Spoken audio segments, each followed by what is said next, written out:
السلام عليكم مع صاحبتك سبلة جنرالka B3CS maanta waxaan rabnaa inaan sharaxno qaabkii aad Excel data ku soo akhrin lahayd adoo isticmaalaya Python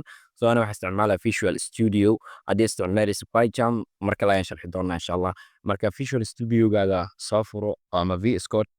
haddii iskugu jirin la soo deg VS Code marka ugu horeyso oo ku soo furan waxaa dhici doontaa new file marka fileka badan waxaa leeyahay Python file u baahanay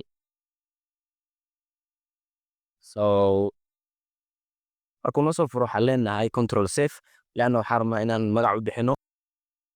waxaa ii dhigtaa let's say desktop ii dhig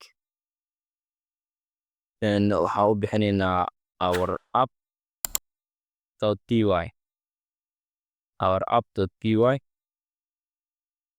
let's save marka ugu horeysa waxaa u baahan tahay laba library u baahan tahay waxaa tagtaa terminalkaada terminal new terminal leh then waxaa dhahdaa cache oo yacni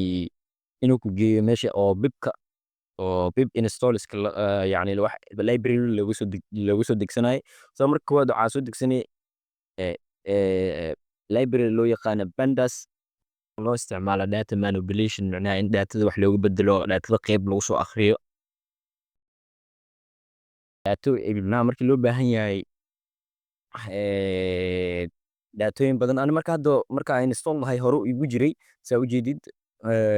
install markaa dhahay hore igu jiray adina waa la soo degi doontaa library-ga labaadna waxaa waaye dib install waxaa dhahdaa openpyxl oo ah loo isticmaalo in datada Excel looga soo akhriyo haddii uu ku shaqayn waayo waxaa kaloo jiro openpyxl oo versionska hore oo Excel haddaa isticmaalaysid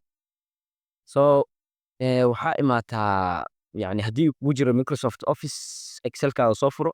anaad waxaa isticmaalayaa WPS Office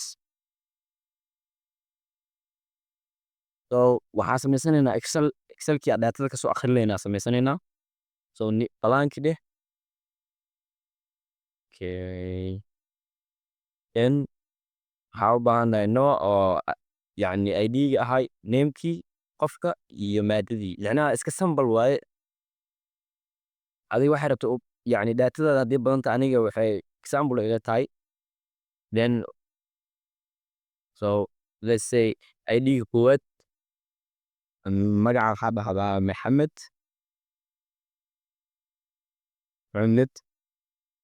let's say inoo weynay kan subjectigana noo weynay then waxaa dhahdaa subjectkiisa let's say English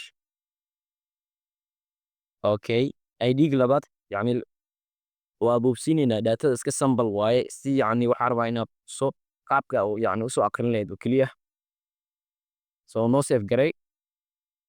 marka waxaa hubisaa meesha yani projectiga aad dhigaysid desktopka hadda dhigaya in oo appkaada macnaha Python filekaadana inuu desktop yaalo isku meel inay yaalaan haddaad documentska dhigaysid inaad documentska geysid haddaa yani sida ama meel kale geynaysid isku meel waa inay yaalaan isku hal folder waa inay kugu jiraan sheetka la soo akhrinayo iyo fileka oo Pythonka marka koowaad waxaa soo import garaystaa library-ga loo yaqaano Pandas as bd then enter dheh then waxaa kaloo baahantahay df oo lagu soo gaabiyo data frame oo uu leeyahay Pandaska si oo datada loo soo akhriyo marka bd oo variablekii oo Pandas noo ahay waxaa soo akhrinaa Excel file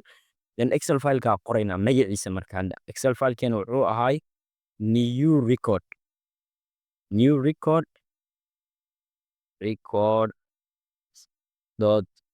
.xl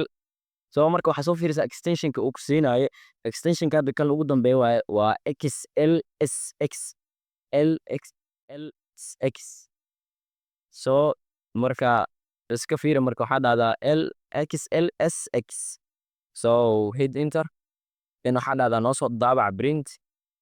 df.heap macnaha datada qaybteeda kore noo soo daabacan df.heap oo asana function loo wacayo waa heap waa function okay then rangaree marka